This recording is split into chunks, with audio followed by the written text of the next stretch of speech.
Coach Collins and I are now working together in a capacity of bringing positive foundations to students and student athletes, and taking the experience that we had created together as a coach and student, and working with his journey, which he's got an incredible journey as well, an incredible story, and pairing it with mine. And we have a couple other guest coaches that we work with, and try and motivate and inspire our youth to not be afraid to push forward, to try something new. And if they're already at that upper echelon level of athletics, how to get them to the final gear, to the championship gear. And everything matters: mindset, leadership, all these things are very important. And so revisiting some of these old things in the newspaper articles and the banners and the medals and talking with the coach and even the pursuit of this film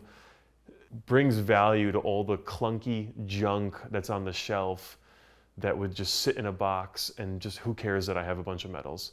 But now that has value because I need to make that part of my story to share with them, to show I've been down that road before from the full spectrum.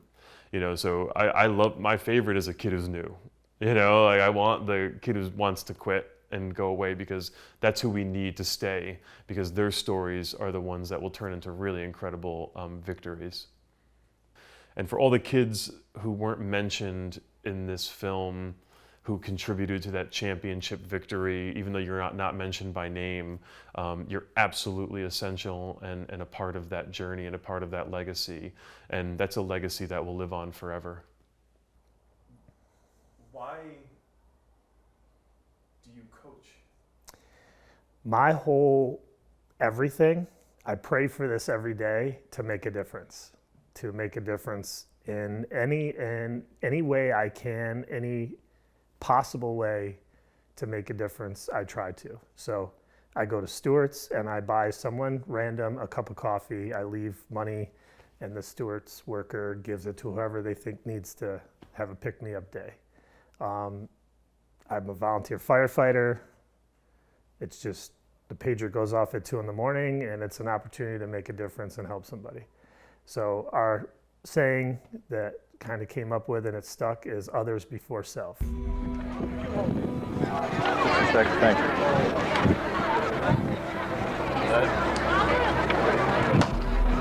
We need the following girls in the awards area for the shot put awards: Hagner, Hodgen, Grant, Leander, Williams, Trendowitz, Hance, and Thompson. We also need Vance, Idwell, Yelverton, Paskey, Cross, Kotwitz, Goodwin, Mariano, Ellis, Cockfield, Ott, and Lee. To the award stand, please. Fritz Marsh, Dwight Ellick, please, to the start of the 200.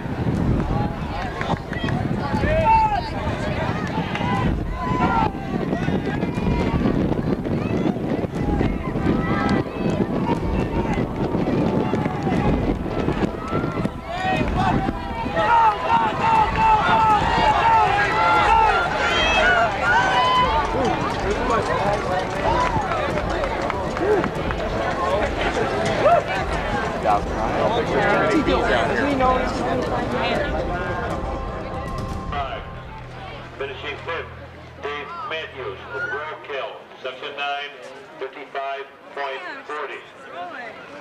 Finishing fourth, Godwin.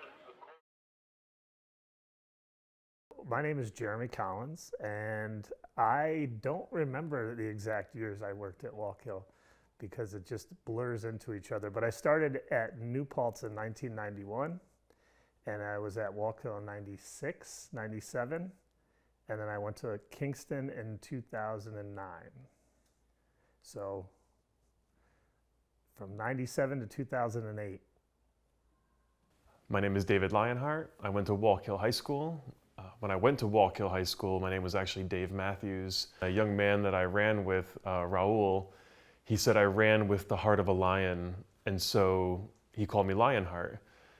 Later on in life, as my wife and I started a family and got married, I asked if she'd be willing to change her name to Lionheart, and she told me she thought I was crazy, but she was still going to do it anyway. We had moved to Wallkill in 7th grade, and my mom, my sister, and I, we lived in a small mobile home in Plattekill, and I was working from 12. I was working at Denny's washing dishes, and so I would go to practices and then take a bus and go to work. So that was part of that, but I would never miss my practice. I would always go to work after practice. And I always had a chip on my shoulder a little bit because you know, I would get a hard time sometimes about not having the cool shirt or the cool shoes. I remember you being awkward, to say the least. You were just kind of all over the place. You know, we joked that I couldn't chew gum and walk at the same time. I was not very coordinated. I had anxiety. I was petrified to run. You know, I told a story today to the current track team. The first race coach put me in, it was the 200-meter open.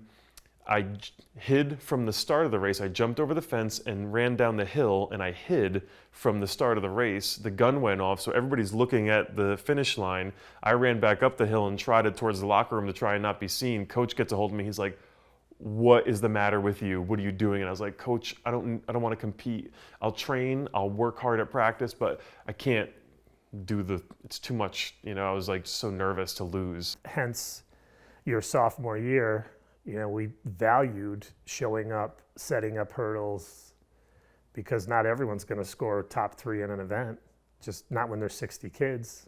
So you have to value everybody. You have to give everyone a purpose. But again, I think what makes your story powerful and the opportunities that when we've had success with athletes, it's the ones that you don't see it coming and they just do it and they work hard and they do their thing, because it proves that if you believe in whatever the system is, no matter who's selling it, but if you believe in it, you can accomplish more than you think. He doesn't recall a lot of this stuff, you know, because he does it for so many people, but he bought me shoes, he would buy me food, he would give me a ride, and it's just stuff he does. I know he does it for so many people.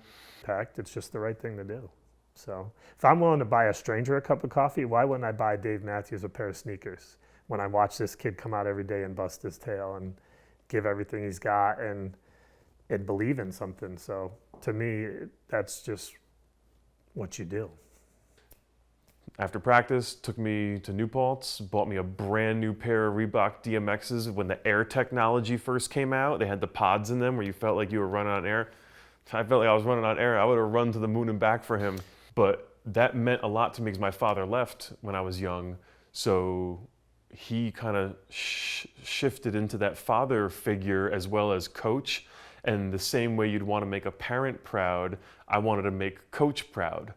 So when I started off kind of not great, the next year I stayed with it because he kept his friendship and relationship with me.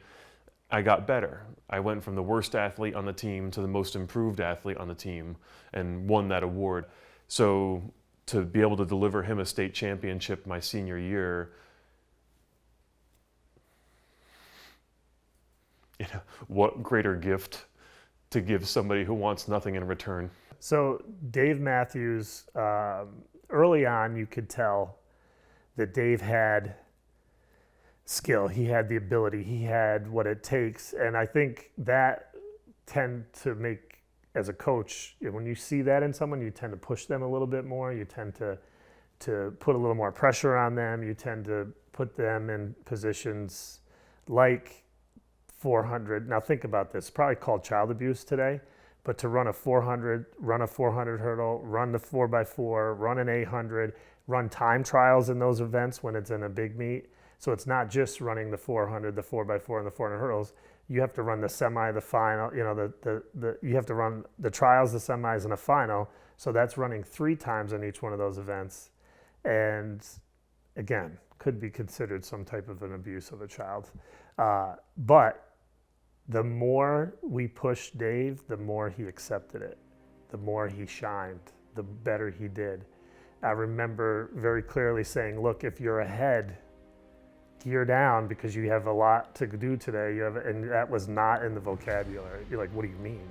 What do you mean no slow down?" I'm like, and I believe in one of the film takes I watched, you're looking back, but it was very hard for you to slow down. But you had probably 4 more races to go that day. So that, watching that over time, you don't become the most improved without impressing a coach. So there was times where I remember running and I asked my teammates to go get my shoes for me. I forgot my shoes, and they're like, "You're wearing them. You're like in another planet," from the exhaustion and we were running, to win every single time. When we took the track, we took it really personal and we left everything out there. He also helped me become a captain, because I never pictured myself being a captain on the team. He gave me that responsibility, and the way that he cared for me and cared for our team was the way that I became a captain. It wasn't a go do this, go do that. It was we're one. And then junior year, I made the relay team, and then I felt acceptance from that group and accountability. And I felt that those guys, Ryan, Jimmy, Mike, and myself, I was now part of something. So that was junior year. So Ryan Kiernan is a special, he's a special story. If I can just give you a little more into, Ryan was a kicker for the football team, and he was on the soccer team. And he went to Ulster, and he allowed himself to grow, to learn, to fail, then to improve. And he ended up getting a full scholarship at St. Peter's in soccer and won a national championship when he was at Ulster. And he really shined in track and field, but he was an amazing soccer player and an amazing kicker. Ryan is one of the sweetest, soft souls you'll ever meet. And he was also one of the fastest kids on the team my junior year. I think he was the fastest kid on our 4x4 team. So he always set the tone and brought this leadership to the table where we were still underclassmen and kind of following his lead. And he did it with such class and grace and care, but also wanted us to be tough and run as good as we could. And he needed to be with you guys as much as you needed him to be with that. And it was a purpose for him because he didn't want to leave that. He couldn't run, but he wanted to still be a part of it, which says a lot about his commitment to the team. So I think his influence, and you saw in the videos, he was there, he had the stopwatch, he had his sweatshirt on. He was as much a part of the successes. He was one of those, you only put an alternate down for the relay. He was, we could have put his name down as well, because he was valuable for all of that. Mike Porco, who would go on to have an incredible running career, run for Notre Dame, he and I played 4 sports together. So we did basketball, football, indoor track, outdoor track together. So side by side, we competed. He's one of the most loyal kids I ever met, had one of the strongest work ethics. He was super jacked at a young age, and I'm like this skinny, Urkel, and he set the tone. As hard as he worked, we worked. And he never took a day off, that kid. And he continued to get better as we were all kind of, working in that space. So I just remember, you don't give yourself enough credit. You say you were awkward, and we kind of laugh about that. It's like the joke, right? But listen, I've given the speech about the secret to the 400 hurdles to many, many athletes, and no one has done what you've done with that. So you have to have some sort of athletic gift to be able to do what you did. And I think Porco was in that same boat. His form and technique was not he looked like Adonis, like he was all bronze and golden and muscles. And if you remember, his knee lift was not good, his technique, and we spent a lot of time on technique, a lot of time on the details. And we made him run the 400 with high knees. And he's like, I'm going to look foolish. I'm like, oh, you kind of look foolish without bringing your knees up. And after that race, and he ran a great time with doing the high knee the whole way around. And that was kind of the joke, do that again. Whatever that was, just do that again. And he just got better and better. But he was a 2-minute 800 kid. He was very good. And he went to Notre Dame and ran. And we went to visit him when he was out there. And it was just great to see him in his element, running track at a D1 level. So The fact that we got to compete so many years together and then in so many sports with one another, that builds a certain friendship too. Jimmy Ruger was Wallkill Track when I started there, and he told me that. So, Jimmy Ruger, man, one of the most giving kids I've ever met. Super smart, like elite smart kid, really tough kid, family man. Dealing with Jimmy Ruger was an event in and of itself. So there were however many track events, 15, 16 track events. There was a 17th event in Jimmy Ruger. Jimmy Ruger, who was our 4x4 brother, he brought pain management into this thing for me, and I was soft. I'm a soft mama's boy, you know, but Jimmy, hardcore, hitting hurdles, breaking hurdles, smashing batons. I'm like, you want me to do what? And he's like hitting me with the baton. I'm like, what? This is what we're doing on a run. He's like, you're coming for a run with me, and we're doing this like the whole time. And like, so he made me better because you hit a hurdle, you keep on going. He prepared me for when I was going to feel a pain during those situations. And without that mentorship and brotherhood, and he could have told me to go kick rocks, we ran the same races together. And he chose, instead of doing that, to lift me up, and as we lifted each other up. And it's incredible. I remember after the races, we're there with each other, arms around each other, high-fiving each other, like everybody was one. The first day I met him, we don't lift. I said, then go home, you know? And then once he bought into the system, he took off and he flourished. You know, and Jimmy was a huge part of that and a huge part of my growth as a person and as an athlete that year. Paul Revere was a scrappy kid.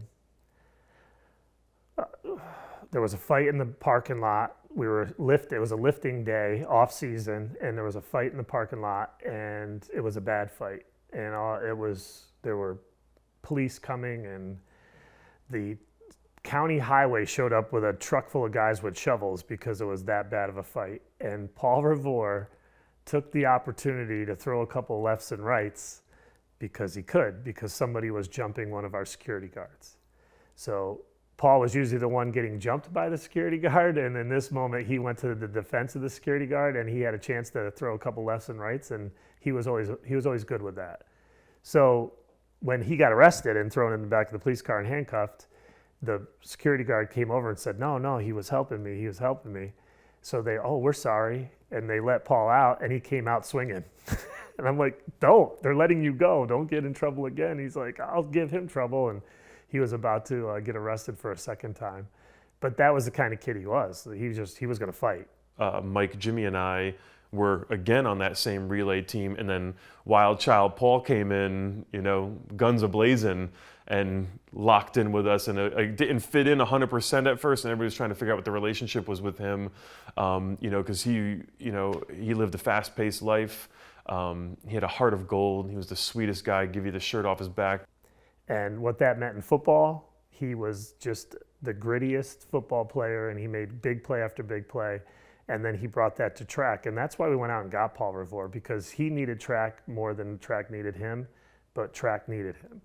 That added to the polarization that he brought to the team when he came, because people were afraid of him sometimes too, because he had a very intimidating presence and he was very strong. And that's hard to jive with sometimes if you're not sure. And sometimes in track, we're like, everything's cool, you know, we're just doing our thing. And our team had a little bit more of an edge as we got along through that senior year. So that edge, along with the structure, I think was attractive to him because he can bring his edge to it too.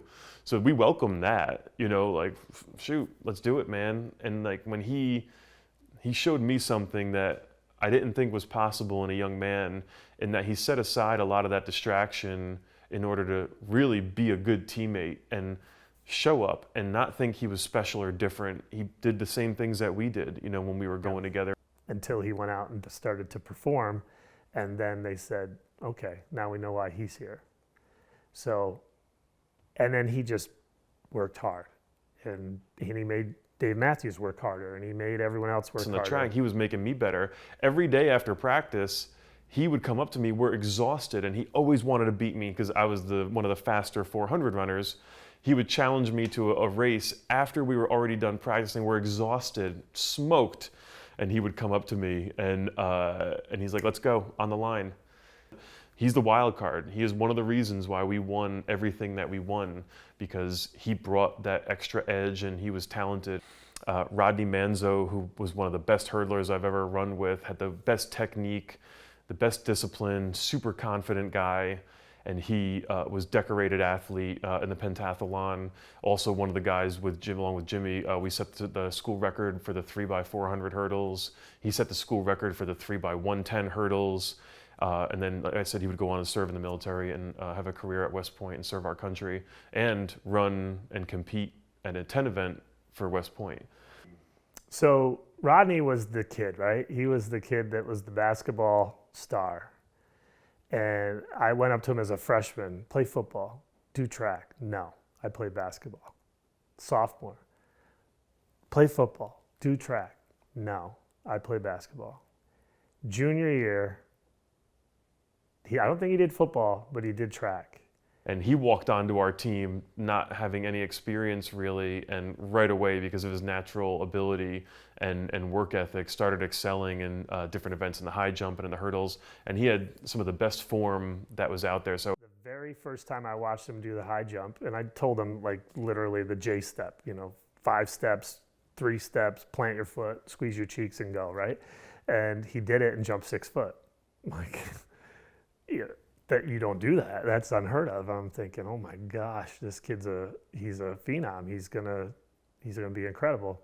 To jump 6 inches taller than you are is impressive. So, and that's where he ended up. He ended up at 6'8". He ended up doing amazing things. My form was horrible. I would run up to a hurdle, hop over it, and run like a bat out of hell to the next one and do the same thing again. He gracefully coasted over the hurdles like you should. So I kind of latched on to him for form advice and technique advice. And that kid came from a tough spot too, man. And he really overcame a lot of adversity. And I wouldn't have been the person I am today if it wasn't for having run with him, but also still have him in my life. Like, I'm still benefiting from the amazing that Rodney brings to the table, and my gratitude for his service to our country, and he took that leadership to a whole new level, and not a lot of people could do that. That dude's got discipline and a heart of gold. But he finished third in the federation and third in the state, which is an amazing accomplishment. And then to go on to West Point and to do 10 events at West Point, told to the type of an athlete that he was. So I think the addition of Paul Revere, the addition of Rodney Manzo, the addition of certain people, that culture became contagious. Winning became contagious. More people wanted to be on the track team because of the atmosphere that was created by the people that were doing it. I didn't have to do a heck of a lot that year. It was self-run. The players ran most of it themselves. There was an expectation, and they held that expectation, and it was fun. I remember earlier in the year, my mom came to a meet in New Paltz, and it was one of the only meets she came to. She says she came to a few, but I think that was the one. And it wasn't her fault. She was just working like crazy. And I remember seeing her, and I was like, I would rather die than lose a race today. And these poor kids who I'm going against, they have no idea. I probably looked at them like I was ready to jump out of the stadium. So I opened up the tank and went for it. And ironically, that was against our rival. Our coach Collins used to coach them, now was coaching us, and they were our #1 rival. They had a really good pedigree of runners. I also felt like our team broke out of a little shell, or at least established one more tier of identity of who we were going to be. Having the joy to share that with my mom that day, but then at the end of the year, like, her baby won the championship, her son, and it was for the sacrifices that they made at home too, with my mom, my sister, my stepdad and brother and everybody. There was sacrifices made that I was there running. And there's one story that I think is really important. It was during our league meet. Again, we were dominating all year round, and we're down by 60-something points to Onteora, I think, and a huge hailstorm crashes. and comes in, and I'm on the line for the 400 hurdles. Jimmy, Rodney, and I are ready to race, guns ready to go off.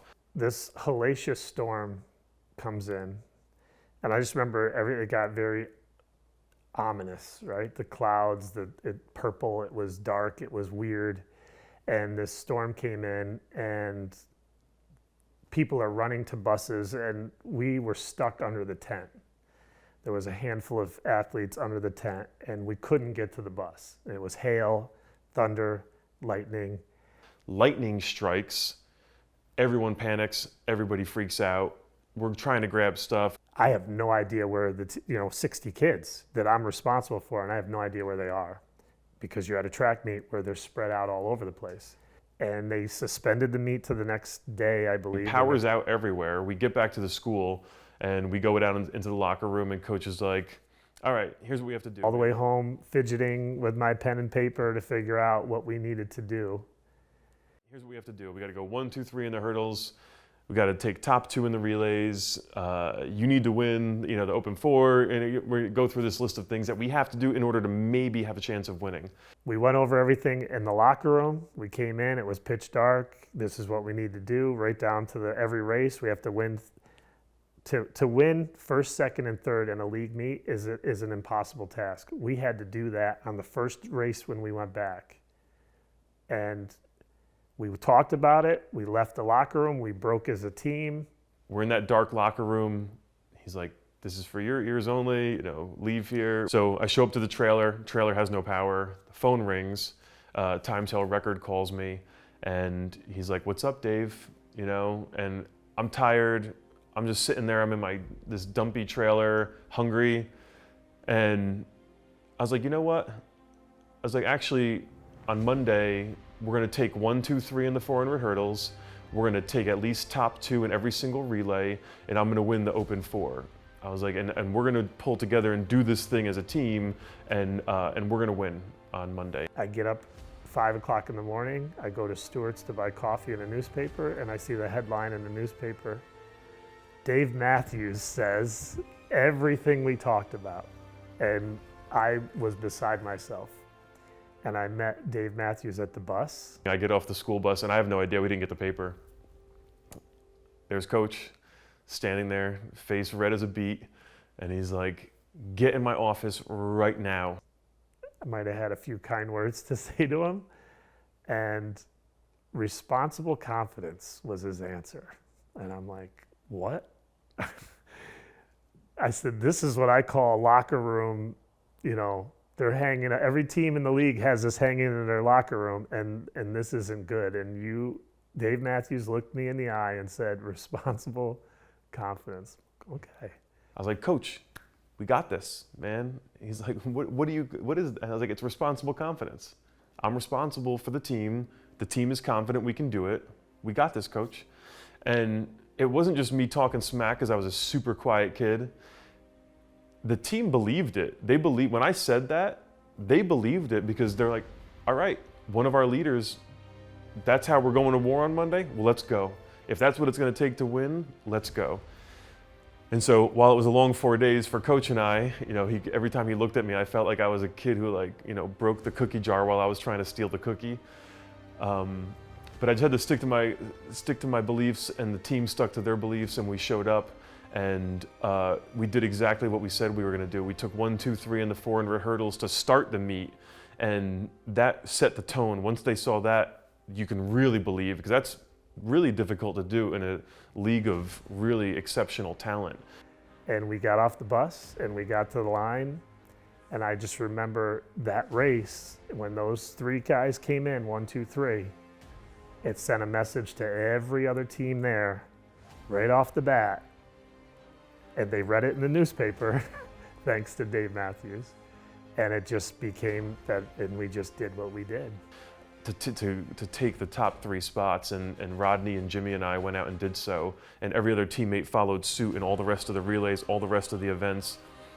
And as we did more in each event, we did what we did, it just became more clear that this was ours and it was going to happen. Paul gets the baton in 4th place, and runs the race of his life, puts us in second place, which fulfills my call out. And I think for him, that was a huge monumental move because he proved that he had that extra gear, that extra kick, and he was the one, and he was the anchor leg. So he really blew it open at that. And when I saw him come across that finish line, I was like, all right, we got this. Like we're rolling now. And we won by a few points. We ended up winning the league meet. And I believe that set us up to win a section championship because it was that momentum and that belief that this is what we're capable of. 2 days later, we show up to the section meet, and the speech to the team is, 8th place is as important as 1st place. Just do your best today, run your best, jump your best, throw your best. Everybody come together, and before you know it, we'll find ourselves in a situation where we're ahead, and where at least we're happy. Like whether we win this or not, like why wouldn't we want to come out and put our best foot forward? And so everybody did. I remember during that meet, being exhausted, and Jimmy and I remember at one point in time, we're looking at each other and just smoked and drained, and the hurdles were right next to the 4x4. But I had a lot of kids on the team running up and being like, hey, I just did it. I just jumped my PR. Hey, I just took 8th. Did you hear over the loudspeaker? And it was like, high five, like awesome, like really, really cool. It was fun. That sectional track meet, I didn't do anything. I sat on the fence. It was probably the most enjoyable track meet ever because I didn't worry about anything because we just did everything right that day. And we won by a lot more than anyone thought, and I could just enjoy it. I just remember at the fence smiling the whole time because I wasn't worried about finishing 1, 2, and 3 in an event. We didn't have to, we just did it. So that was an enjoyable day. And you put those group of folks together, and you know, there's so many names that don't get mentioned probably in this. That whole team mattered. It mattered having the Panther paw on your back. And when we got together and we found our rhythm, and we weren't the most talented, but we worked the hardest, and that when you were talented, it took you even one more notch up and you found one more gear. And we found ourselves in a situation where we were just dominating. Team, we live in team. We're all winners. Every one of you stepped up. Everybody ran your best time. We came together as a unit. Team on 3, baby. 1, 2, 3,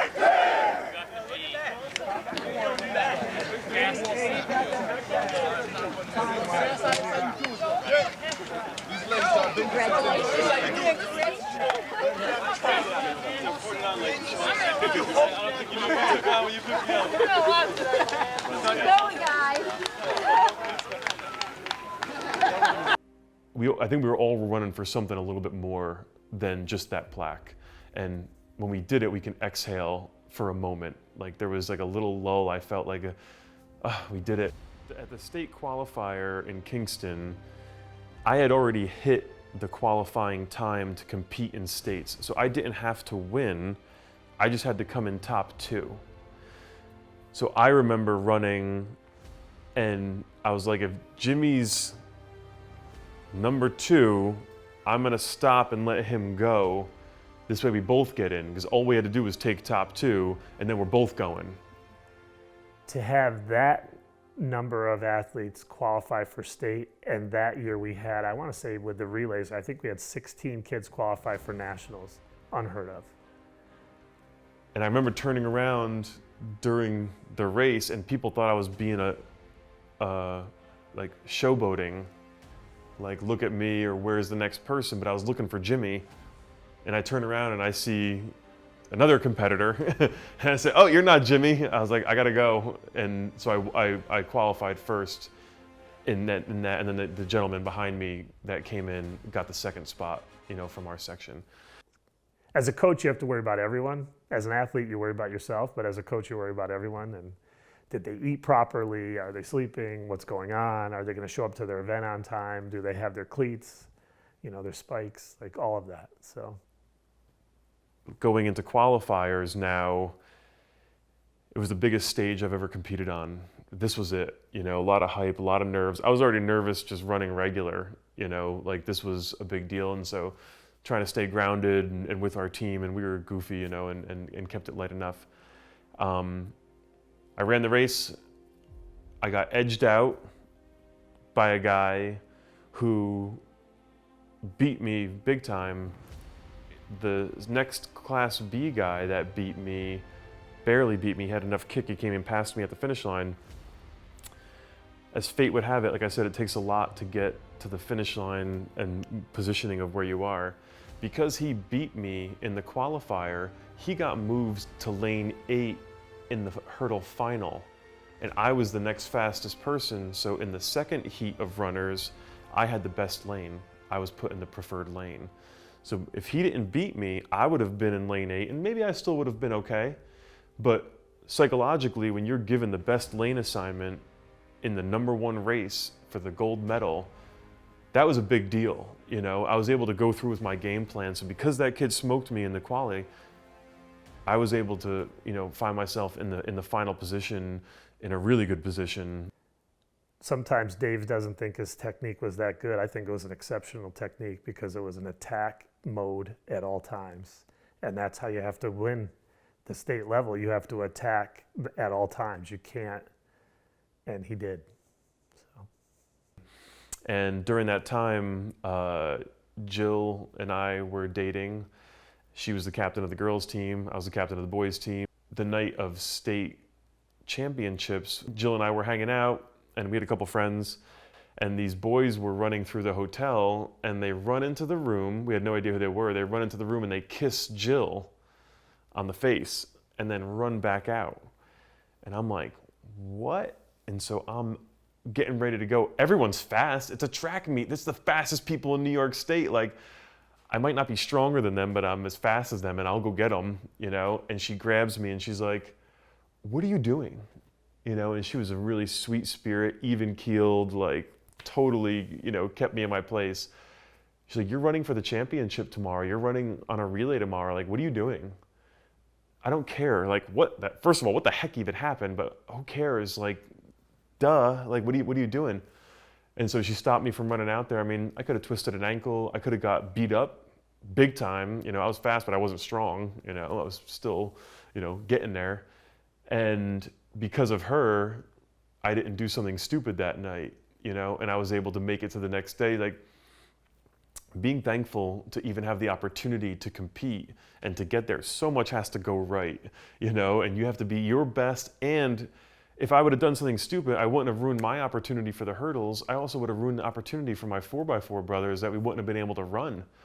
That is important now for me to share with the students that we mentor, because decision making and diffusing not important conflicts will save you from a lot of trouble. And that's the purpose of paying that knowledge forward. So I really have to thank Jill, I have to thank my coach, my teammates, all those folks, everything that took to get to that spot. I ran the 4x4 relay with Jimmy, Mike, and Paul. And our state alternate was Stephen Leopold, who earned the spot. 4x4 state run with the guys. Jimmy was the lead leg.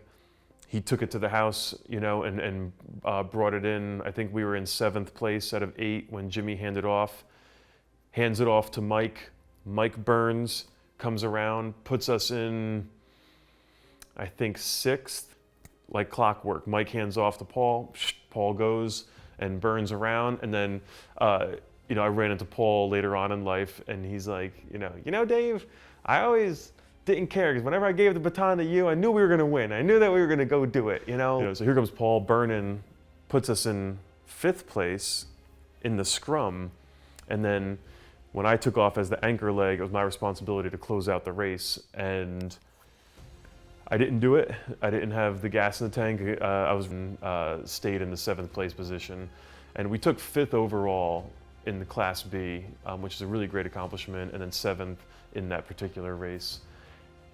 But we had overcome so much adversity as a unit, and it was an honor to be there. And I had guilt. Like, I didn't celebrate my 400 hurdle victory because I was so bummed that they didn't get to feel the same thing I felt for having that, you know, that place medal.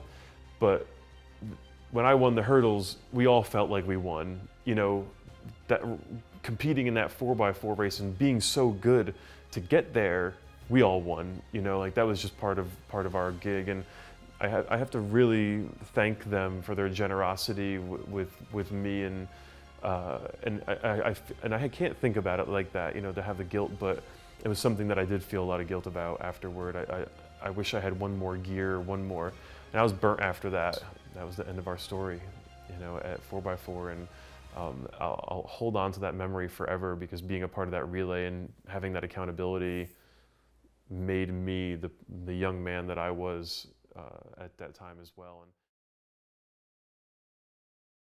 so when you get into championship situations, you can never go back to prepare yourself. Either you're prepared or you're not. When I made it to that championship race, I was prepared because my teammates prepared me. Paul challenging me every day. I was getting an extra rep. Was my competition doing that? Did they have an edgy guy with a heart of gold and a will to win like Paul? No, probably not. Just I felt rested, I felt prepared, and I was in this space almost like when a bell goes off and all you have is the first hurdle in front of you. And Coach always said, if I'm the first man to the first hurdle, I'll be the first one across the finish line. Attack the first three, stride the backstretch, sprint the turn, and the rest is guts. Who wants it more at that point? Crossing the finish line with two other people right next to me, 4/100ths of a second separated first and second, and another 3/100ths of a second separated second and third. So less than 1 second separated the top three people. Decisions leading up to that mattered. Every moment mattered. The mindset mattered. Waiting to go out into the sun mattered, and put it together. And I was blessed to take home a gold medal. And if Coach Collins didn't afford me the opportunity that the kid with the shitty sneakers and a hungry belly is our captain, I would have never put myself there. It's a huge lesson for kids, like, don't give up. Like, if that's your goal and that's your dream, to like, don't quit. You know, it takes so much, and you don't know where you're gonna get, but you're gonna be in a better spot than you were when you started, as long as you keep working as hard as you possibly can and keep pushing and chasing your dreams. And if you would have told a kid carrying Pop-Tarts that he was gonna be a state champion one day, he would have laughed at you and walked over and kept on handing out, you know, s'mores Pop-Tarts to everybody. But anybody can be that person. And our team was the reason why I was that person, because that's the culture that we created with one another. And I wouldn't have hit that point and become a champion if it wasn't for that. And so it's important for teams to know that, you know, become one and everyone will win. But at the end of the day, this journey to go back and just relive this, to have a chance to go to Wallkill High School and meet with the current track team and the current students and have an opportunity to watch that is a dream come true. So I'm blessed to know David Lionheart and to know David Matthews and to know both of them. You got a lot of miles out of David Matthews with the musician and everything, and he even changed the name. I'm like, boy, he's something else. But it's been a great journey, and it's unbelievable just to have the opportunity to see every time we get together, it's in a moment. It seems to be a moment. So if you say, let's make a movie, let's talk about track, let's do something, I said, let's go do it, because it's going to be amazing, and it is, and it always is. So that's all I got. I'll take it. Cool. That was awesome. Is it good?